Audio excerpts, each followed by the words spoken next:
All right, so if we have a challenging point, it is going to be that Over the River and Through the Woods is going to be our challenge point, I would say, for this semester. And it'll probably be more for the more advanced students, and I will put the more beginner ones on the drums.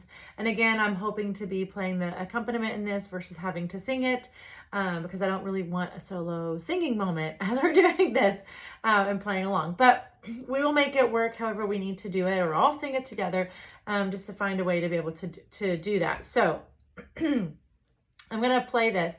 We are basically doing very slow eighth notes, down, up, down, up, down, up, down, up, the entire song. It's just going to be the easiest way to do it because the chords do move pretty much every measure. The chords are moving. And so there's quite a bit more movement in this. You are only playing 3 chords. So we're not actually throwing E minor in there. I'm sure I could find a place to throw E minor in there, but as of right now, I haven't done that. So you're starting on D. Sorry, get myself in position where you can see me. You're starting on D. You'll float to G.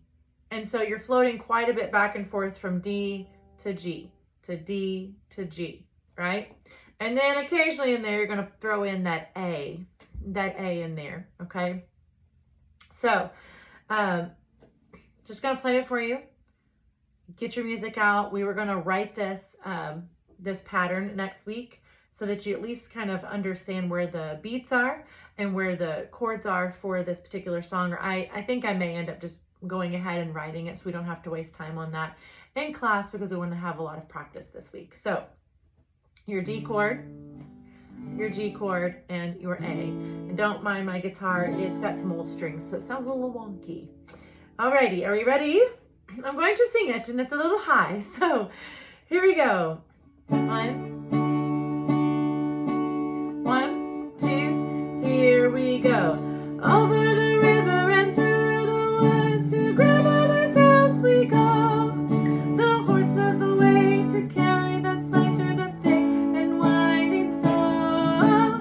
Over the river and through the woods, how the wind doth blow. It stings the nose and bites the toes as o'er the hills we go. Over the river and through the woods to how the first we play. Oh, hear the bells ting-a-ling, hooray for Thanksgiving Day. Over the river and through the woods, now grandmother's cap I spy. Hooray for fun is the pudding done, hooray for the pumpkin pie. Hooray for fun is the pudding done, hooray for the pumpkin pie. Okay, so that down up pattern was really not a true, right? It wasn't really that. It was more of a down, up, down, up, down, up, down. So in theory, that up is just kind of a little catch. So could you not do it at all if that helped you? Absolutely. You could just do simple downs the whole time and not even worry about the up, right? You don't have to. You have to figure out ways of simplifying it with you. And you could even go even further to just doing half notes. Over the river and through the woods to grandmother's house we go. The horse knows the way to carry the sleigh through the thick and winding snow. Over the river and through the woods, oh how the wind doth blow. It stings the nose and bites the toes as o'er the hills we go. If we had to simplify even that way, we can. That's okay.